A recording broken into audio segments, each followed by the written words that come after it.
اور یہ جو معاملہ ہے نا کہ غزوات میں رسول اللہ صلی اللہ علیہ وسلم صحابہ کرام کو یہ کہتے تھے کہ سواریاں آپس میں برابر اس کو تقسیم کر لیا جائے، یہ ایک سے زائد غزوات میں معاملہ پیش آیا۔ مسلمانوں کے جو حالات تھے وہ بہت اچھے نہیں تھے۔ صحابہ کرام میں جو اکثر تھے وہ فقراء تھے نا، مہاجرین تھے۔ اور بہت دیر بعد یعنی جب خیبر فتح ہوا، پھر مکہ فتح ہوا، پھر خاص طور پہ حنین اور طائف جب فتح ہوئے تو اس کے بعد اللہ نے مال غنیمت جو ہے وہ فراوانی ہوگی اس کی۔ تو اس سے پہلے پہلے غزوات میں بڑی مشقتیں تھی، پریشانیاں تھیں، اور سواریاں بڑی کم ہوا کرتی تھیں۔ اور غزوہ بدر کے متعلق غالباً آتا ہے مسند احمد وغیرہ میں کہ رسول اللہ صلی اللہ علیہ وسلم اور سیدنا علی رضی اللہ عنہ اور سیدنا ابو لبابہ رضی اللہ عنہ، ان تینوں کے پاس ایک ہی اونٹ تھا۔ غزوہ بدر میں آپ کو معلوم ہے کہ 70 اونٹ تھے اور صرف 2 گھوڑے تھے پورے لشکر میں۔ تو جو 70 اونٹ تھے تو ہر اونٹ کے ساتھ تقریباً تین تین بندے تھے، ٹھیک ہے، 310 کے آس پاس پھر آگے اس طرح بن جاتا ہے۔ اگر میں صحیح ذکر کروں 70 اونٹ تھے یعنی، لیکن بندے تقسیم کے ہوتے 3 یا 4 یا 5، 210 بنتے ہیں اگر تین تین ہوں، لیکن وہ زیادہ بہرا۔ تو مسند احمد وغیرہ کی حدیث میں آتا ہے کہ ایک اونٹ پر یہ تین جو تھے حضرات تھے، رسول اللہ صلی اللہ علیہ وسلم اور سیدنا علی رضی اللہ عنہ اور ابو لبابہ رضی اللہ عنہ۔ اور نبی کریم صلی اللہ علیہ وسلم بھی اسی طرح باری باری سوار ہوتے تھے کہ پہلے آپ سوار ہوئے، پھر علی سوار ہوئے، پھر ابو لبابہ سوار ہوئے۔ اور جب رسول اللہ صلی اللہ علیہ وسلم کی باری آتی تھی چلنے کی تو صحابہ کرام آپ کو پیشکش کرتے تھے دونوں، اور کہتے تھے نحن نمشی عنک، اللہ کے رسول ہم آپ کی طرف سے ہم چل لیتے ہیں، آپ نیچے نہ اتریں، یعنی آپ سواری پر بیٹھے ہیں ہم چلتے رہیں گے۔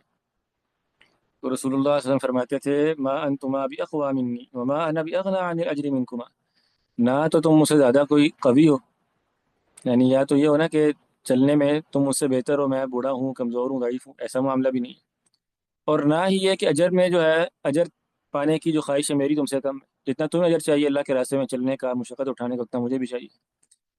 اللہ ورفداہ ابی و امی صلی اللہ علیہ وسلم۔ تو رسول اللہ صلی اللہ علیہ وسلم اس پروٹوکول کو اپنے لیے پسند نہیں فرماتے تھے۔ تو تین بندوں نے غزوہ بدر میں اس طرح سفر کیا۔ اور اس سے بھی جو آپ کہہ لیں قابل غور حدیث ہے غزوہ ذات الرقاع والی،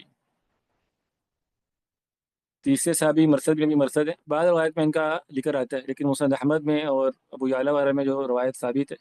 اس میں ابو لبابہ رضی اللہ عنہ کا ذکر ہے۔ صحیح مسلم میں ایک حدیث ہے جو غزوہ ذات الرقاع والی، اس میں ابو موسیٰ اشعری رضی اللہ عنہ بیان فرماتے ہیں کہ ہم 6 لوگ تھے ایک سواری پر،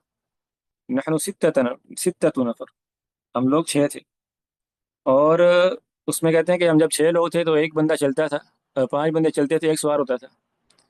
تو یعنی بہت لمبی سے چلنا پڑتا تھا، یعنی اگر 5 لوگ ہیں یا 6 لوگ ہیں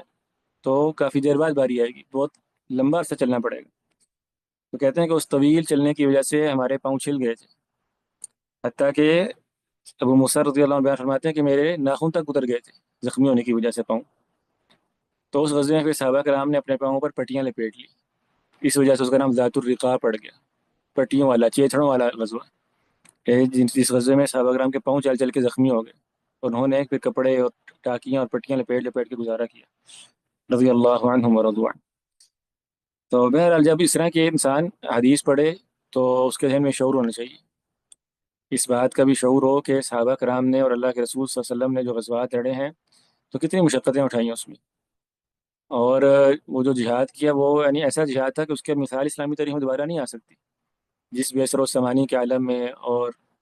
جس کہتے ہیں نا دیوانہ وار اللہ کی راہ میں اپنی جان ہتھیلی پر لے کر جہاد کرنا، تو اس کی مثال دوبارہ اسلامی تاریخ میں ملنا یہ بڑا خال خال ہے، بڑا محال معلوم ہوتا ہے بظاہر۔ اللہ اکبر۔